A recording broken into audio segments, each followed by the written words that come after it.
कहानी के शुरू में हमें एक केमिकल प्लांट दिखाया जाता है जहाँ पर नए नए रिसर्च, तहकीक और तजुर्बे करके खतरनाक किस्म के हथियार बनाए जाते हैं। ये प्लांट लीबिया में था। वहाँ पर काफी सारे सिपाही पहरा दे रहे थे। उधर ही हम वहाँ के जनरल को देखते हैं जो अपनी फैमिली के साथ बहुत खुश था, मगर उसकी ये खुशी ज्यादा देर तक नहीं चलने वाली थी। तभी एक सिपाही को एक आदमी मार देता है और अब अचानक से उस केमिकल प्लांट पर हमला हो जाता है। उधर बॉम्ब गिरने लगे थे और साथ ही कुछ लोग जो अपनी गाड़ियों में बैठे गन से वहाँ के लोगों पर हमला कर रहे थे। अब उधर उन लोगों का हेड आता है जो वहाँ पर हमला कर रहे थे। दरअसल ये बहुत बड़ा दहशतगर्द था जिसने जनरल को पकड़ लिया था और उससे वहाँ के बॉम्ब्स के बारे में पूछता है, क्योंकि यहाँ पर केमिकल्स का इस्तेमाल करके खतरनाक किस्म के हथियार बनाए जाते थे। तो ये दहशतगर्द उन्हीं हथियारों को हासिल करने आया था। जनरल उसे लोकेशन के बारे में नहीं बताता तो वो दहशतगर्द उसको भी मारने की धमकी देता है। ये सब देखकर जनरल ने उसे बॉम्ब्स और हथियारों के बारे में बता दिया था, लेकिन सब जानने के बाद वो दहशतगर्द आदमी जनरल को भी खत्म कर देता है। अब आगे हमें बर्नी नाम का एक आदमी दिखाया जाता है जो कि अपने दोस्त के घर पर आया था। वो बाहर खड़ा अपने दोस्त की बातों को सुन रहा था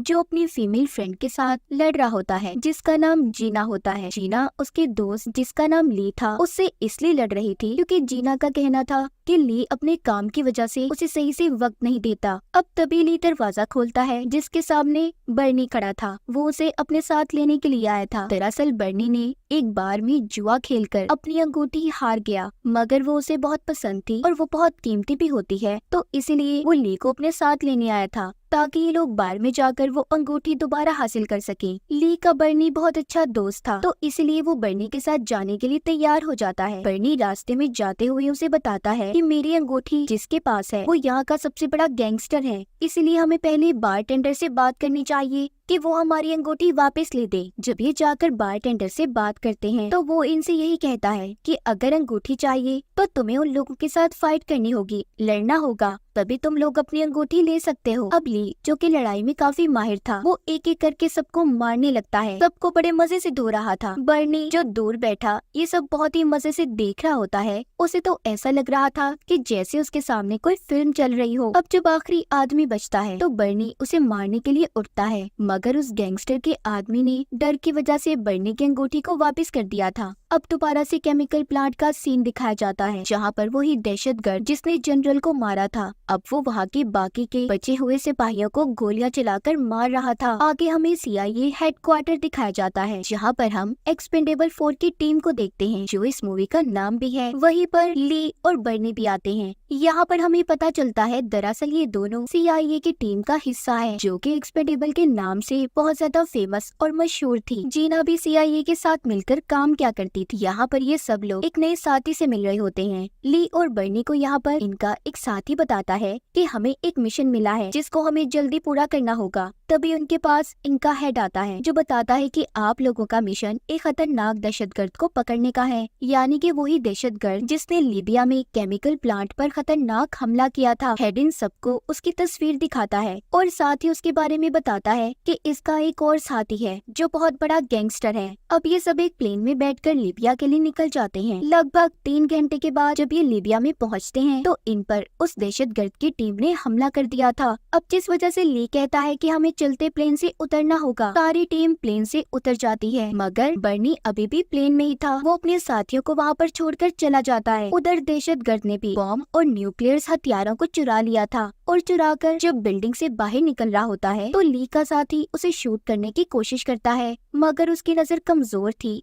जिस वजह से उसका निशाना चूक गया था। फिर ली और उसका एक साथी गाड़ी में बैठकर उस दहशतगर्द का पीछा करते हैं। एक भगदड़ मची हुई थी। बर्नी जो प्लेन में बैठा हुआ था वो सब कुछ देख रहा था और ली को बताता है जल्दी से उसे पकड़ो, वो बॉम्ब्स को लेकर भाग रहा है। ली जो कि उसकी गाड़ी के पीछे था तभी दोबारा से बर्नी के प्लेन पर भी हमला हो जाता है। ली जब ये देखता है तो वो उसकी मदद करने की कोशिश कर रहा था, मगर बर्नी कहता है पहले तुम उसे पकड़ो और हथियारों को बचाओ जो वो दहशतगर्द लेकर भाग रहा है। ये बात सुनकर ली कहता है सब कुछ गया भाड़ में, पहले मैं तुम्हें बचाऊंगा, और इतना कहकर अपना रास्ता बदल देता है। यहीं से इनका ये मिशन बर्बाद हो चुका था। सबसे पहले ली अब उस मशीन को तबाह करता है जिससे बर्नी के प्लेन पर हमले किए जा रहे थे, लेकिन तभी दहशतगर्द आदमी भी बर्नी के आग लगे हुए प्लेन पर एक बार फिर गोली चलाता है जिससे कि अब बर्नी का प्लेन पूरी तरह से क्रैश हो चुका था। ली पैदल ही भागकर जब उस प्लेन की तरफ जाता है तो उसे पता चलता है कि बर्नी हमेशा हमेशा के लिए सबको छोड़कर जा चुका है। उसकी मौत हो गई थी। अब एक्सपेंडेबल 4 की टीम एक बार में इकट्ठा होकर अपने दोस्त बर्नी के लिए शोक मना रहे थे। तभी वहाँ पर इनका हेड आता है जो कहता है कि ली, तुम्हारी वजह से सारा प्लान बर्बाद हो गया। तुम्हारी वजह से ही हमारा ये मिशन खराब हुआ है, इसलिए अब मैं तुम्हें अपनी टीम में नहीं रख सकता। तुम जा सकते हो। ली के बाकी के साथी भी यही कहते हैं कि अगर तुम चाहते तो मिशन पूरा कर सकते थे।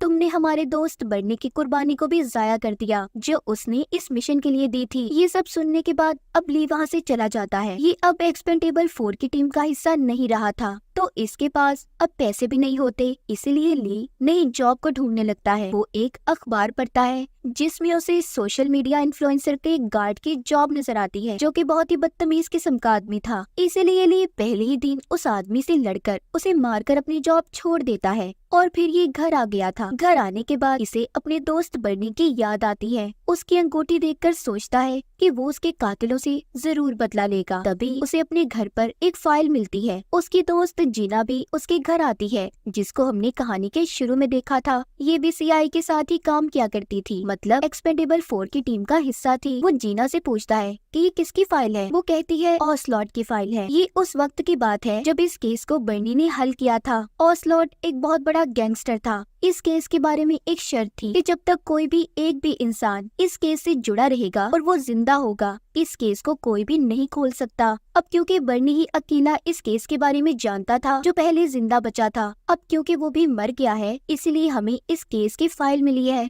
और अब हम बर्नी का बदला लेंगे। ली उसे एक खंजर देता है, कहता है जीना तुम इससे बर्नी का बदला लेना, इससे उस कातिल को मारना। जब सुबह होती है तो जीना ली के उठने से पहले ही वहाँ से निकल गई थी। ली भी अब जल्दी से उठता है और तैयार होकर मोबाइल पर लोकेशन को चेक करने लगता है। दरअसल इसने जीना को जो खंजर दिया था उसमें इसने जीपीएस सिस्टम को ऑन कर दिया था ताकि इसे पता चल सके कि जीना अपनी टीम के साथ कहाँ पर जा रही है। उधर जीना और उसके साथी साउथ एशिया के सीक्रेट सीआईए के हेड ऑफिस में पहुँच जाते हैं। इधर ली थाईलैंड की तरफ निकल गया था। वो दरअसल यहाँ पर बर्नी के एक पुराने दोस्त की तलाश में आया था। ली को जब बर्नी का दोस्त मिलता है और जब उसे बर्नी की मौत का पता चलता है, वो भी ली के साथ बर्नी की मौत का बदला लेने के लिए तैयार था। उधर एक्सपेंडेबल 4 यानी कि सीआईए की टीम को उनके खास हथियार दिए जाते हैं। तभी उनके पास उनका हेड आता है जो सबको उसी दहशतगर्द के बारे में बताता है जिसने पहले लीबिया के प्लांट पर हमला किया था और बर्नी को भी मारा था। उसने अब एक बहुत बड़े शिप को हाईजैक कर लिया था, मतलब कि उस शिप पर कब्जा जिसमें बहुत सा सामान ले जाया जा रहा था। और वो ये भी बताता है कि उसी शिप पर ऑसलॉट भी आने वाला है जो एक बहुत बड़ा गैंगस्टर है। हमारे पास उसको पकड़ने का बस अब यही मौका है और अब काम को ध्यान से करना, ऐसे मत करना जैसा तुमने लीबिया में किया था, सारे मिशन को बर्बाद कर दिया था और इसीलिए अब मैं भी तुम्हारे साथ ही चलूंगा। जीना अब सबको मिशन के बारे में बताती है कि उन्हें क्या क्या करना होगा। वो बताती है कि सबसे पहले हम उस शिप पर पैराशूट की मदद लेकर उतरेंगे, जिसके बाद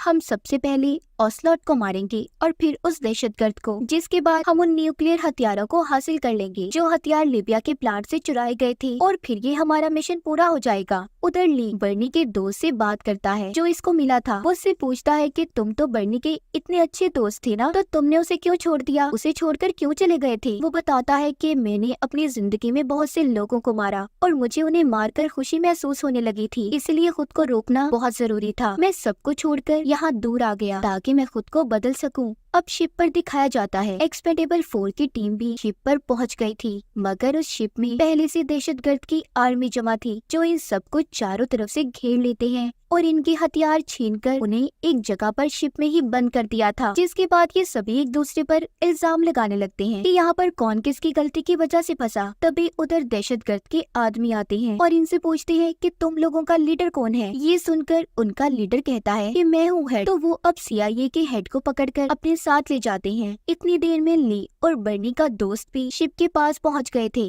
बर्नी का दोस्त ली को शिप पर छोड़कर कहता है हमारा साथ यही तक था और अब अगर मेरे अंदर का जानवर जाग गया, मैंने दोबारा से लोगों को मारना शुरू कर दिया और कोई नहीं बचेगा मुझसे, तो इसीलिए तुम जाओ और जाकर बर्नी का बदला लो। ली ये सुनकर कहता है कि कोई बात नहीं, इन सब के लिए मैं अकेला ही काफी हूँ। अब वो शिप के ऊपर पहुँच जाता है जहाँ पर उसे कोई भी नजर नहीं आता। वो सोचता है कि इधर तो खून खराबा होना चाहिए था, पर इतनी शांति कैसे। अब जब ये शिप के अंदर जाता है तो वहाँ पीछे से एक आदमी ने इस पर गन कर ली थी और कहता है कि ऐसे ही खड़े रहो, पीछे मुड़कर मत देखना। ली उसे कहता है पीछे मुड़कर ना देखूं या ऐसे ही खड़ा रहो, और इसी तरह वो आदमी को अपनी बातों में उलझाकर वहाँ से उसे मारकर चला जाता है। अब आगे हमें दहशतगर्द दिखाया जाता है जो कि CIA के हेड को पकड़कर गवर्नमेंट से लाइव बात करता है कि वो उसके साथी को छोड़ दें, जो कि उसकी तरह ही एक बहुत बड़ा दहशतगर्द था, वरना वो CIA की टीम को खत्म कर देगा। उधर ली भी खंजर की लोकेशन देखकर आगे बढ़ रहा था जो कि उसने जिना को दिया था। शिप में दहशतगर्द के साथियों को मारकर वो आगे बढ़ता है और एक्सपेंडेबल 4 के सामान तक पहुंच जाता है, मतलब कि अपने साथियों तक। वहाँ से उसने सामान से एक कुल्हाड़ी को भी लेकर अपने पास रख लिया था जो कि उसके साथी की थी। उधर दहशतगर्द जो अपने आदमियों से राब्ता करने की कोशिश कर रहा था मगर कोई भी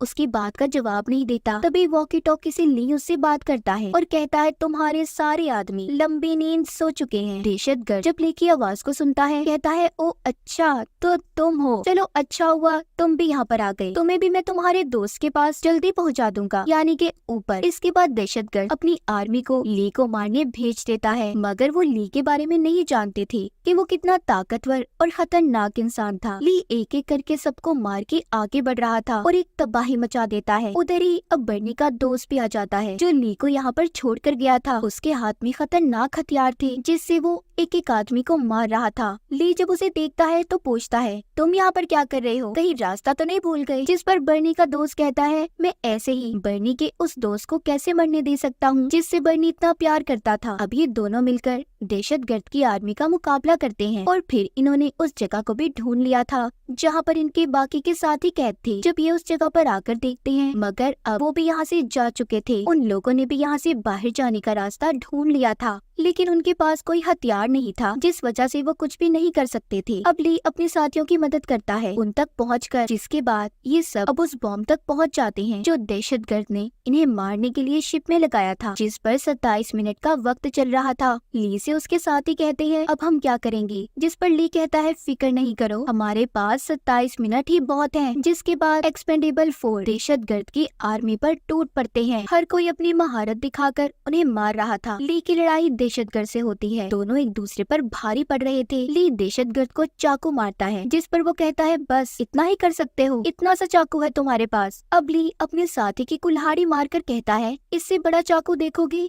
या बस यही काफी है। अब ली उससे बॉम्ब का रिमोट मांगता है जिस पर दहशतगर्द उसे जवाब देता है वो मेरे पास नहीं है, वो तो ऑसलॉट के पास है। इतने में अब वहाँ पर हेलीकॉप्टर भी आता है जिसमें दहशतगर्द का रिहा किया हुआ साथी था। उसे आर्मी वाले छोड़ने आए थे मगर उधर अचानक से CIA का हेड आ जाता है जो उस दहशतगर्द के साथी को मार देता है। दरअसल ये हेड ही ऑसलॉट था जो कि बहुत बड़ा गैंगस्टर होता है और दहशतगर्दों के साथ मिलकर काम करता था। वो अपनी टीम को भी यहाँ पर धोखे से लेकर आया था ताकि उन्हें यहाँ पर लाकर खत्म कर सके और सारा इल्जाम दहशतगर्द पर आ जाए कि उसके मिशन पर जाने की वजह से सारी एक्सपेंडेबल 4 की टीम मारी गई। अब ये सारी बातें खड़ा ली भी सुन रहा था जो पीछे से उस हेलीकॉप्टर को ही उड़ा देता है जिसमें ऑसलॉट जाने वाला था। ली नहीं चाहता था कि वो यहाँ से जाए। इसी बात पर ऑसलॉट ने भी बॉम्ब के रिमोट को पानी में फेंक दिया था जिसके बाद वो सभी एक्सपेंडेबल्स पर गोलियां चलाने लगता है। ली अपने साथियों से कहता है कि हमें जल्दी पानी में कूदना होगा वरना बॉम्ब फट जाएगा और हम सारे मर जाएंगे,